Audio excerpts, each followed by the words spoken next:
Now, I'm Dreaming is still one of those songs that people play to this day. Did you know that song was special when you recorded it? Did you know that that song was going to do what it do?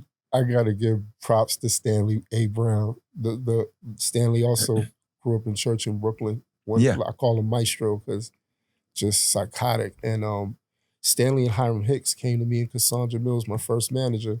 And they was like, man, After Seven trying to sing this song. George and Doug went After Seven to sing it. So we ran in that night in the studio and Stanley was like, hey, bro, I know you're a baritone, but I need you to sing this like Michael Jackson. And I was like, that's what I said. I said, what you? So that's how that, I can't get over the fact that I'm with you.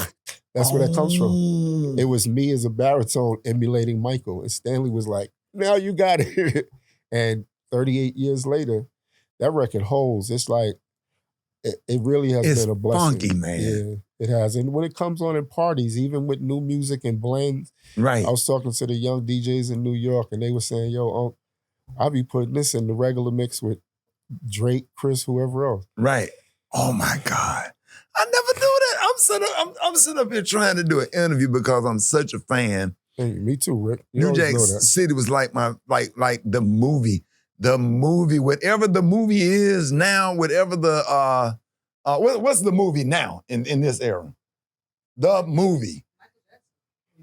Yeah, okay. Well, New Jack City was the movie. That was around the Def Comedy Jam era. You go to Def Comedy Jam, see Mike Tyson, everybody in there. Martin, Dave, I remember being there. Everybody. Yeah, seeing you sitting up there, man, like we couldn't get to like, man, that's Chris.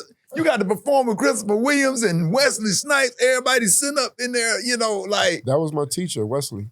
For real? Yeah, Wesley got me out the streets. Him and a brother named Theron Cotton came to me when he was at Purchase College, and he's like, bro, what you gonna do? He's like, you effing up, B. Come on, man.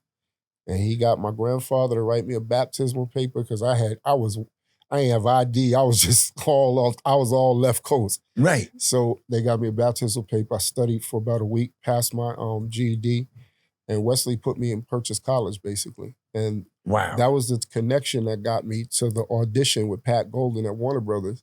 I saw Wes after he did the one with Denzel, Mo Better Blues. Right. And I saw him on 125th Street. He had his son on his shoulders. And he had his karate gi on, and I hadn't seen him in a minute since school. And I had gotten in trouble in school. So again, my life now, I'm so blessed to go through the things and have the faith to change my heart and change my values and understand what's really important in life. Right. And we got to pass that on to the youngins, to the YNs or whatever you want to call them. Yeah. Because we strong in solidarity, but when we're not, it don't work for us. And that's really, I think that we've been systematically taught to not love each other and not really see who we are because of the things that were taught to us in their school systems. Nothing against them. I'm not saying that, but it's on us to teach. Right. I have a grandson now, so I'm very particular about what goes in his ear gates. Right.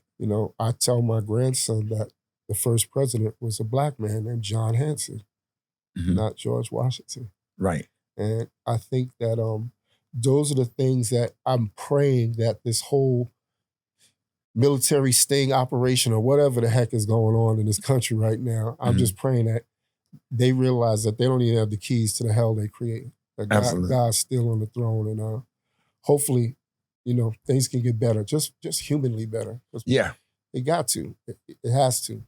Now I remember my uncle had a girlfriend. She's my Aunt Betty. He took her to see Teddy Pendergrass, and she fainted, and he was pissed off that he had to get off the floor. I don't know why. He took her to see Teddy Pendergrass when she passed out. Being up there singing, being a baritone, you had the curly hair back in your prime. Would women literally faint man,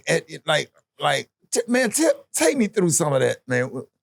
Nobody ever fainted. Nobody fainted when I go on stage. When I do Lil Daryl, nobody.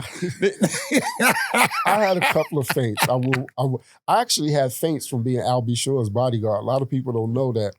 I first started, I was trying to help Andre Harrell and Jimmy Jenkins, rest in paradise, Dre, And I was Al's stunt double bodyguard. Me and Mookie, who is now passed I on. know you lying, man. Yeah. I know. I've been in the industry 37 years like you, and you sit here you what? I would literally